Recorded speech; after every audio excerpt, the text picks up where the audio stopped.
My desk was a slab of polished mahogany, an island of order in a house that had become a mausoleum.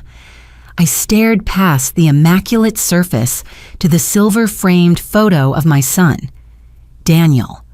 Gone 6 months, taken in a rain-slicked car accident that still felt like a statistical error, not a personal reality. At 75, I had billions in the bank and a financial empire that spanned continents, but I had lost the only thing that mattered. My world had shrunk to the 4 walls of this office, a place where I still felt in control, even if I was just a ghost haunting my own home. The house itself was too quiet. The staff I employed moved like shadows, their footsteps muffled by expensive rugs, their conversations dying in whispers the moment I entered a room. They were good people, I supposed, but their pity was suffocating. They treated me like fine china that had already been cracked. I ran Rutherford Holdings with an iron fist, but I couldn't manage to make coffee for myself. Grief was a paralytic. I'd been forced to hire a new housekeeper when my last one, a woman who had been with me for 20 years, finally quit. She couldn't handle, in her words, the profound sadness of the estate. If you're watching this video, tell me where you're from or what time it is for you. The new one was named Gloria. She'd been with me for 7 months now, arriving in the immediate, blurry aftermath of Daniel's death when I was barely functional enough to sign the checks. She was different from the others. Quiet, yes, but not timid. There was a resilience in her posture, a way she met my gaze that wasn't subservient, just steady. She was young, maybe early 30s, with dark hair pulled back in a severe bun and worry lines that seemed too deep for her age. She moved through the mansion with an efficiency I respected. She cleaned, she organized, she managed the catering for the pointless charity boards I still sat on, but she was haunted. I recognized the look. It was a different shade of grief from my own, but it was there, hiding behind her dark eyes. I'd assumed it was fear of her new, demanding employer. I was wrong. That Thursday afternoon, the oppressive silence was broken by a sound I couldn't place. It wasn't the usual clatter of the kitchen staff preparing the evening meal. This was softer, almost secretive. I pushed through the swinging door of the main kitchen and stopped. There, sitting cross-legged on the cold tile floor by the industrial refrigerator, was a little girl. She couldn't have been more than 8, with the same dark hair as Gloria, pulled into a messy ponytail that had mostly escaped its band. Her clothes were clean but worn, and she was so thin she looked like a small bird. In her hands was one of my china plates, holding the remains of last night's pot roast. She looked up, and her eyes, wide, startled, and the color of dark coffee, locked with mine. We both froze. Then she scrambled to her feet, nearly dropping the plate. "I'm sorry, ma'am," she whispered, her voice tiny. "I didn't think anyone would mind. Mama said it was going to be thrown out." "Who are you?" I asked. My voice was rust. Something about her small, serious face tugged at my memory, a flicker I couldn't catch. "I'm Maya," she said, clutching the plate to her chest. "Gloria's my mom. She said I could wait here while she finishes upstairs." I studied her. That maturity in her eyes, the way she held herself, trying to take up as little space as possible. It was the posture of a child who had seen too much. "What are you eating?" I asked, my voice softer this time. Her cheeks flushed. "Just some pot roast. Mama said it was okay." She paused, then added in a voice so small I had to lean in, "Can I save the bone for Mom?" The question threw me. Why? "Since Dad passed, things got hard," she recited, as if it were a line from a book. "And Mom said bones make the best soup stock." The words hit me like a physical blow. A child in my home, a home with a fully staffed kitchen that wasted more food than a restaurant, was saving a bone for soup. But it wasn't just the poverty that struck me. It was the way she tilted her head when she spoke, a stubborn set to her jaw that was so achingly, devastatingly familiar. "Your father passed away," I asked, sinking into one of the kitchen chairs to be at her level. Maya nodded, her expression solemn. 6 months ago, in a car accident. 6 months. The same time. The same way. The cold in my stomach wasn't a coincidence. It was a premonition. I'm sorry for your loss, I said, and I meant it. What was your father's name? Miguel, she said. Miguel Castillo. He was coming home from work. The name meant nothing to me, but the child, I couldn't get her out of my head. There was something about her that called to the dormant, grieving part of my soul. The following Monday, I made sure I was in the morning room, waiting. When Gloria arrived, Maya was trailing behind her, a small shadow in a purple coat. Good morning, I said, stepping into their path. Maya's face lit up, but Gloria's expression tightened. Mrs. Rutherford, I'm sorry, Maya, would you like to see the garden while your mother works? Gloria looked trapped. Mrs. Rutherford, I don't want her to be a burden. Children are never a burden, I said, the words tasting like ash. How many times had I made Daniel feel like one? The gardens are beautiful. It's a shame to waste them on an old woman. Gloria knelt and whispered to Maya in rapid, urgent Spanish. I caught the words, be good and don't touch. I extended my hand. She'll be fine, won't you, dear? Maya nodded eagerly and slipped her small hand into mine. The contact was a jolt. Her fingers were warm, and for a second I felt a connection I hadn't felt in months. As we walked through the rose bushes, Maya chattered. She told me about her small apartment, about the library books she loved, and about her mother. Mama reads to me every night, she said, examining a bright yellow rose. She does the monster voices. What about your father? I asked, treading carefully. Did he read to you? Sometimes, but he was always really busy. Mama said he worked extra hard. She looked up at me with those unsettling eyes. Did your son like to read? The question was a gut punch. Yes, he loved adventure stories, pirates and knights. I like those too, she said. Mama says when people we love go away, we keep them alive by remembering the things they liked.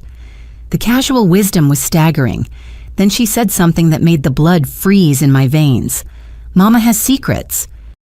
She keeps old pictures in a box under her bed and cries when she thinks I'm asleep. Pictures of your father? And other ones. She shrugged, a child used to adult mysteries. Grown-ups have secrets. Mama says it's not because they don't trust us, but because some things are too heavy for little hearts to carry. Too heavy for little hearts to carry. I stopped walking. I hadn't heard that phrase in 25 years. Daniel.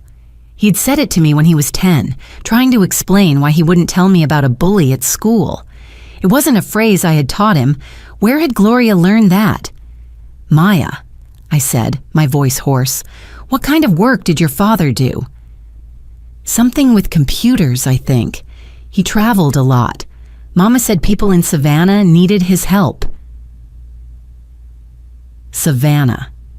Daniel had been traveling to Savannah monthly for the last few years, a long-term client. My hands were trembling. Maya!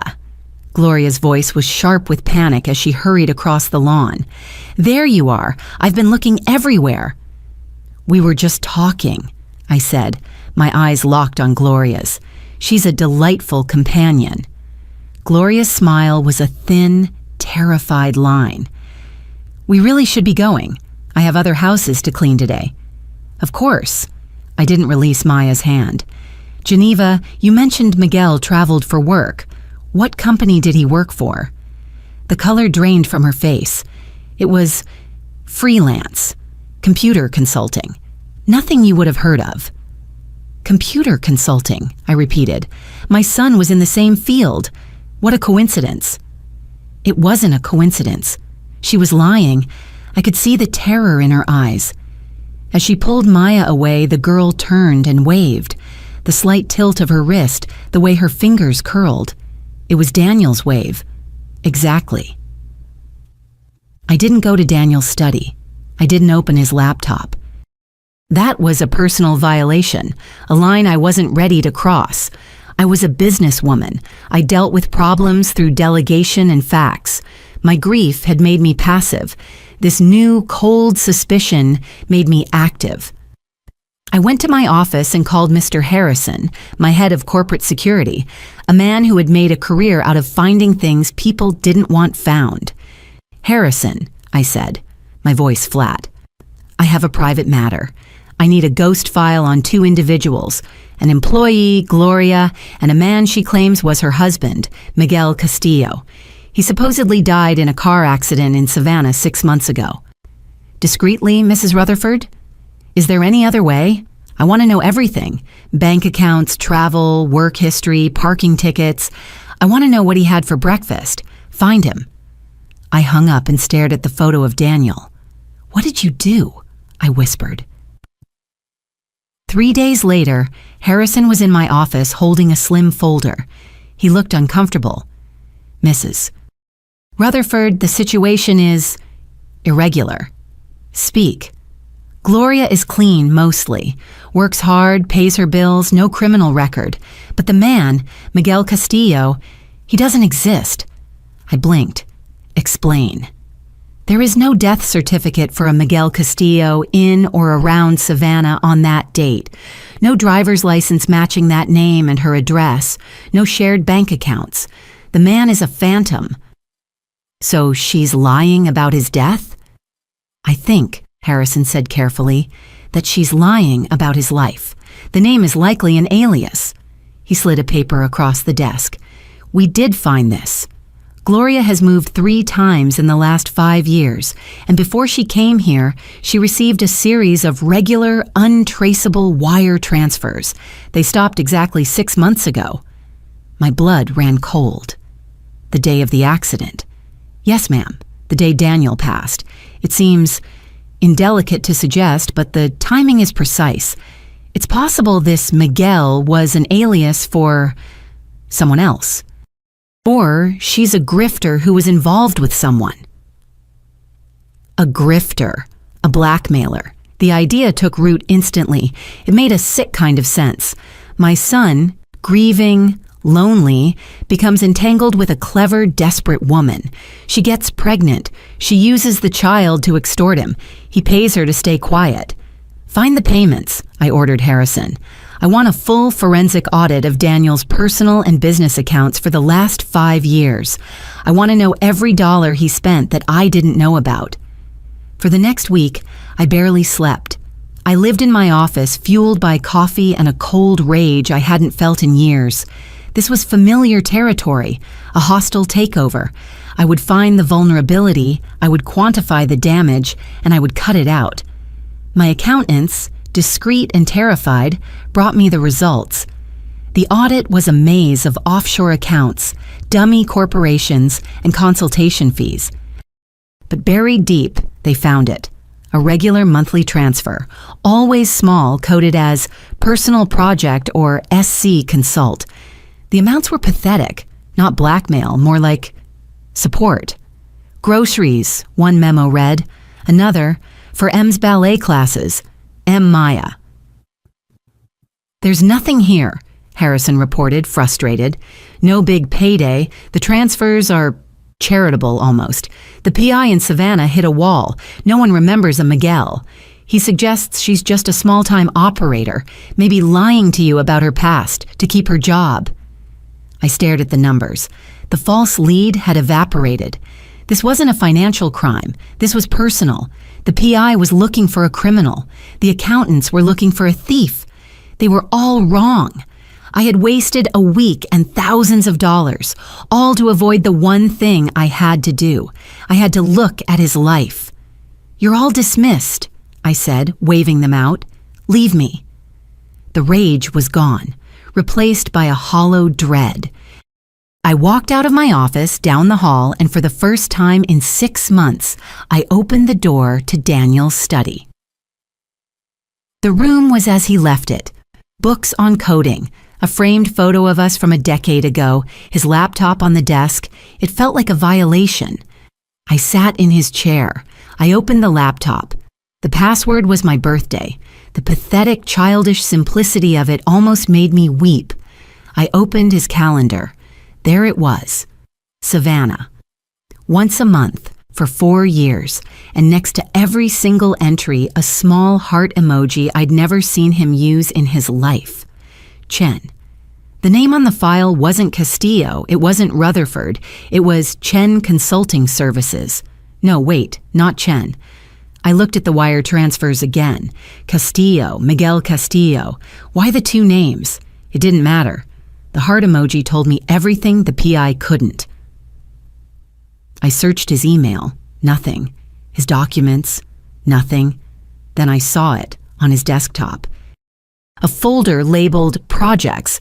Inside, another folder. Personal. It was password protected. I tried Maya. I tried Gloria. I tried Savannah. Nothing. I stared at the screen, frustrated, then typed, Heavy Hearts. It opened, and my world collapsed. Dozens of photos.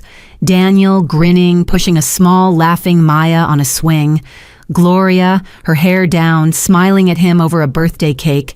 Daniel, his face relaxed and happy in a way I hadn't seen since he was a boy, holding a newborn Maya in a hospital blanket. There were videos, hours of them. Say hi to Papa, Daniel's voice full of love. Show Papa your dance. I watched him teach her to ride a bike. I watched her fall and scrape her knee, and I watched my son kiss it and make her laugh through her tears. This wasn't a secret. This was a life. A whole, vibrant, happy life he had built entirely without me. I slammed the laptop shut. The betrayal was a physical, choking thing. All the missed dinners, the short holidays, the urgent business trips. He wasn't working. He was living. With them. The rage was back, white hot and blinding. David was dead. But she was here. I found Gloria in the laundry room folding towels with mechanical precision. We need to talk, I said. My voice was deadly calm. She looked up. She saw my face and her hands stilled. She knew. Maya, she called, her voice tight. Go to the kitchen. Have a snack. She waited until the girl was gone. You know. I know Miguel Castillo wasn't your husband, I said, each word a stone.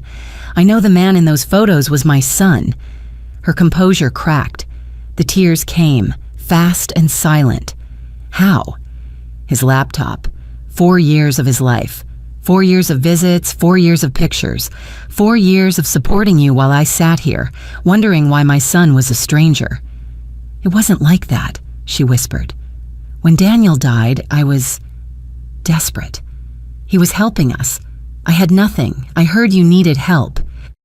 I thought I could just work here, save some money and what? I demanded. Let his daughter eat scraps from my table while you lied to my face? I wanted you to know her first, she cried. I was afraid you'd hate her. Tell me, I said, the final piece clicking into place, the one word I was terrified to say. Tell me what she is. Gloria met my eyes, her own filled with grief and a desperate maternal fire. She's your granddaughter. The words hung in the air, final and devastating. My granddaughter. She doesn't know, Gloria said quickly. She thinks Miguel was her father. Daniel wanted it that way. He said it was too complicated. He said you wouldn't understand. Wouldn't understand what? That he was living a lie? That he chose love over expectation? Gloria shot back, her fear replaced by a sudden, fierce pride. He loved you, Mrs. Rutherford, but he was terrified of you. Terrified you'd think I was a gold digger, that you'd see Maya as a mistake. I flinched. She was right. I would've. He was going to tell you, she continued, her voice breaking. He was so tired of the lies. The night of the accident, he was bringing Miguel to meet you. Miguel? I don't understand. Miguel was my partner, she explained, the story tumbling out. My friend. He loved Maya like his own. Daniel was grateful. It meant Maya had a father there all the time. Daniel wasn't ready to be a full-time father, not while he was still hiding. My head was spinning. A 3-person arrangement built on love and lies, all centered on my son's fear of me. The night of the accident, I repeated. David was taking Miguel to meet me. Why? To be a family, she wept. He was going to introduce Miguel as Maya's stepfather, and then tell you the truth about everything. He was done living in 2 worlds. He had died trying to fix the lie. And in the kitchen, I heard Maya humming a tune, a lullaby my mother had sung to me, one I had sung to Daniel. He taught her that, Gloria whispered, following my gaze. He said his mother used to sing it to him. I was numb. I stumbled back to Daniel's study, the room I had violated. I needed air. I needed something. I wasn't looking for anything, not anymore. I just leaned against his desk, my hand flat on the wood, and felt a click, a small hidden latch. My fingers, acting on their own, found a release. A shallow drawer, no bigger than a book, slid open. Inside was a small carved wooden box. It was not my property. It was his. I opened it, and the last of my defenses crumbled. Her first ultrasound photo, a tiny hospital bracelet with the name Baby Girl Gloria, a lock of dark baby hair, a drawing of a stick figure holding hands with a bigger stick figure labeled Papa, and at the bottom, a letter, addressed not to me but to my dearest Maya. By the time you read this, it began, you'll be old enough to understand. I want you to know you were never a secret because I was ashamed. You were a secret because I was afraid of losing you. Your grandmother is a wonderful woman, but she is strong. I was scared she wouldn't understand how much I love you and your mother. I hope someday you'll meet her. I hope I can find the courage to let her try. You are the best part of me. All my love, Papa. I read it 3 times, the words blurring. He hadn't been afraid of my anger. He had been afraid of my judgment. He had died protecting his daughter from me. I took the box. This was the lost advantage, the proof. Not for a lawyer, not for a fight, but for her, for Gloria. She had to see. She had to know he wasn't just hiding her. He was hiding from me. I walked to the staff quarters. The door was ajar. I pushed it open. Gloria was there, throwing clothes into a duffel bag. Maya was sitting on the bed, her eyes wide with confusion. "Mama, where are we going?" "Just a little trip, baby. Be quick." Gloria saw me in the doorway and her face went white. She saw the box in my hand. "You were running," I said. It wasn't a question. "What did you think I'd do?" she whispered, her eyes darting between me and her daughter. "Call the police. Have you arrested? Take her?" I don't know, she stammered. "You're rich. You're powerful. People like you don't share." "I found this," I said, holding out the box. "He wrote her a letter. He loved her. He was just scared," she finished, her eyes fixed on the box. It was her. It was Daniel. It was their entire secret life, small enough to hold in my hands. "Please," she said, her voice dropping, don't take her." And then, in a move that shocked me, she lunged. She wasn't aiming for me. She was aiming for the box. It was the proof.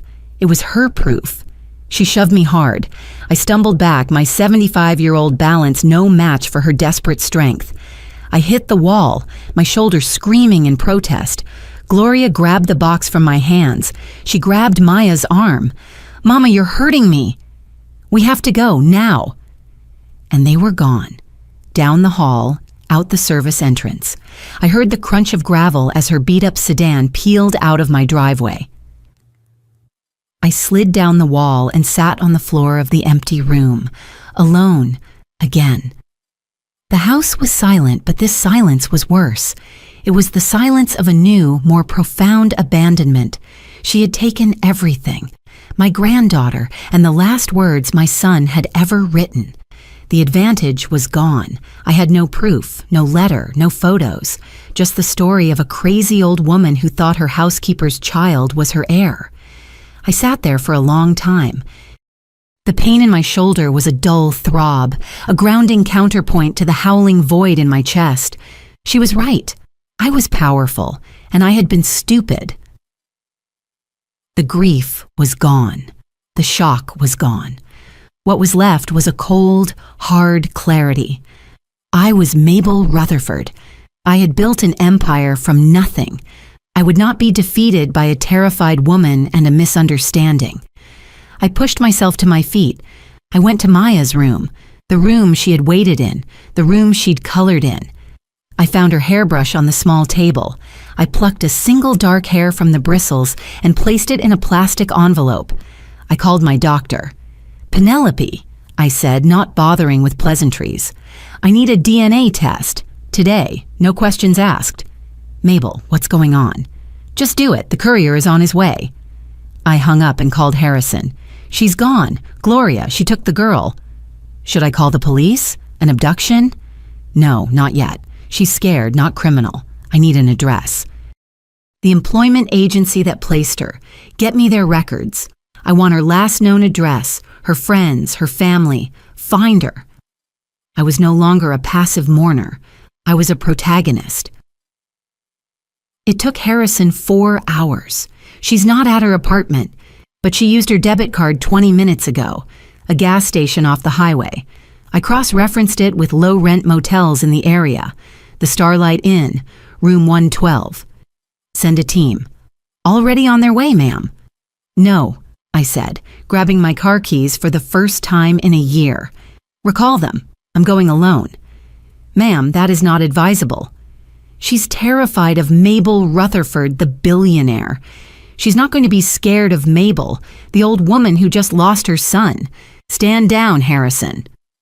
I drove myself. My hands were steady on the wheel. The Starlight Inn was a fluorescent nightmare, a place of peeling paint and desperate choices. I parked my Bentley between a pickup truck and a car on blocks. I walked to room 112 and knocked. The chain rattled. The door opened a crack. Gloria's eye, wide and terrified, peered out. "Mrs. Rutherford, let me in, Gloria, please." The door closed. The chain rattled again. She opened it. The room smelled of stale smoke and fear. Maya was asleep on one of the beds, her face tear-streaked. The small wooden box was on the nightstand between them, a silent sentinel. "She's exhausted," Gloria whispered. "She cried herself to sleep." "I'm not here to take her," I said, my voice quiet. "I'm not here to call the police. I'm here to read." I pointed to the box. "You have the letter. You ran with it. Did you read it?" "No, I was afraid." "Read it, Gloria. Read what my son said about me. Read why he was afraid." I sat in the single vinyl-covered chair. I waited. Her hands shaking, Gloria opened the box and took out the letter. She read it, her eyes scanning the page. Once, twice. When she looked up, her face was shattered. "He was afraid of you." "Yes, he was afraid I wouldn't approve, afraid I'd see you as a mistake. He was afraid I couldn't love her." I looked at the sleeping child. He was wrong. We sat there for an hour in that cheap, terrible room, and for the first time we talked, not as employer and employee, not as accuser and liar, but as two women who had loved the same complicated, foolish, wonderful man. She told me about their first meeting, how he'd seemed so lonely. She told me about the pregnancy, how terrified she was, and how he had cried with joy. She told me about Miguel, the kind man who had stepped in to be the father Daniel couldn't be publicly. "He wanted us to be a family," I said, the words catching in my throat. "He died trying to bring us all together. Look at us, Gloria. We're in a rundown motel. Our child is crying herself to sleep, and we're both widows of a man we barely understood." I stood up, my knees cracking. "He's gone, but she is not. He wanted us to be a family. Let's not let him down." I extended my hand. "Come home. not as my housekeeper, as her mother. She looked at my hand, then at her daughter, then back at me. She didn't cry. She just nodded, a single decisive motion. She packed her small duffel bag. I picked up the wooden box. Then I gently lifted my sleeping granddaughter into my arms. She was heavier than I expected, but I didn't care. I drove them home. Maya woke up as we pulled through the main gates, her eyes blinking in the headlights. "Mama, Mrs. Rutherford, where are we?" "We're home, sweetheart," I said. "We're home." I carried her inside. Gloria followed, holding the duffel bag in one hand and the wooden box in the other. As I laid Maya in her own bed, my phone buzzed. It was Dr. Wyatt. "Mabel," she said, her voice full of an emotion I couldn't place. "I have the results. It's a 99.99% match. Mabel, who is this child?" "She's my granddaughter," I said, looking at Gloria.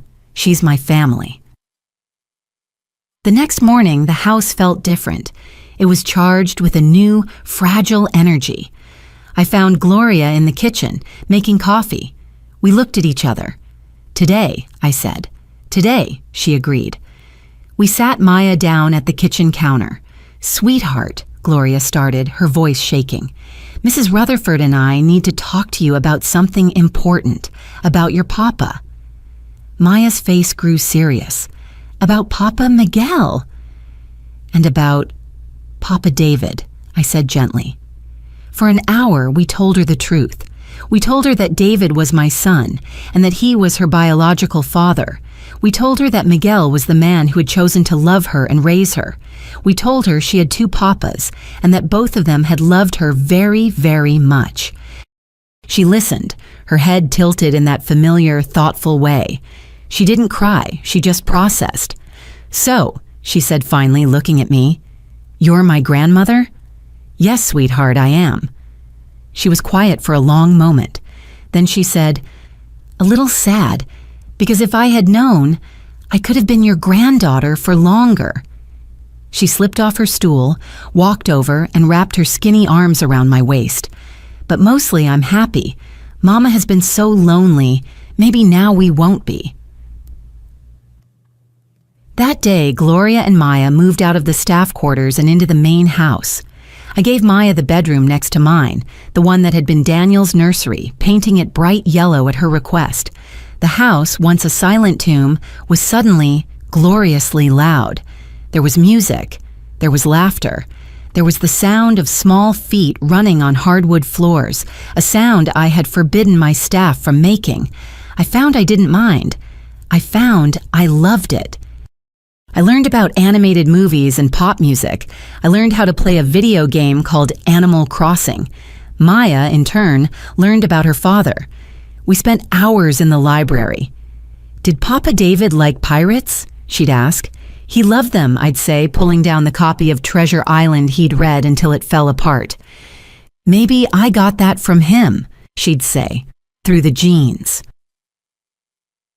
Gloria and I found our own peace. The betrayal was real, but so was the shared love. We were partners, united in our devotion to Maya. One afternoon, I called her into my office. "I'm changing my will," I said, not looking up from the papers. I heard her inhale sharply. "Mrs. Rutherford, I don't want everything. It all goes to Maya. The house, the holdings, all of it. She is my only heir." That's too much." "She needs security," I said, finally meeting her eyes. "She needs to know she belongs. And you need to know that you will never, ever have to eat leftovers on a kitchen floor again. You will be the trustee, but I'm also adding a provision for you. You're her mother, your family. You will be taken care of, not as an employee, but as a partner." Months turned into a year. We weren't a normal family, but we were a real one. I attended school plays. I helped with homework. I taught Maya how to bake my mother's cookies, the ones Daniel had loved. One afternoon, Maya found me in the garden, pruning the roses Daniel had planted for me. "Grandmother," she said, settling on the grass. "Yes, sweetheart." "I was thinking," she said, about Papa David and Papa Miguel in heaven. I stopped pruning. What about them? Do you think they're friends now? She asked, since they both loved me and Mama. I looked at this incredible child who saw connection where I had only seen complication. Yes, baby, I said, my voice thick. I think they're the best of friends, and I think they're very, very proud of you. She smiled, satisfied. Me too, and I think they're happy you're not sad anymore. This morning, I woke to the smell of pancakes. I walked into the kitchen. Maya was standing on her stool, carefully flipping a pancake, her tongue stuck out in concentration. Gloria stood beside her, guiding her hand. "Good morning, grandmother," Maya chirped. "I'm making breakfast. It's a special day." It was. 1 year since the accident. 1 year since I'd found her on the floor. "What makes it special?" I asked, already knowing. "Because today," she said, sliding a slightly burnt pancake onto a plate, "is the day our family got bigger instead of smaller." I sat at the table. Gloria poured me a cup of coffee. Maya presented me with the pancake. My son was gone, but his two worlds had finally come together. My house was no longer a mausoleum. It was a home. If this story resonated with you, leave a like and consider subscribing. You can also drop any comment below, even just one word. Maybe tell me where you're watching from, or what time it is right now. Sometimes one word is enough to say you were here.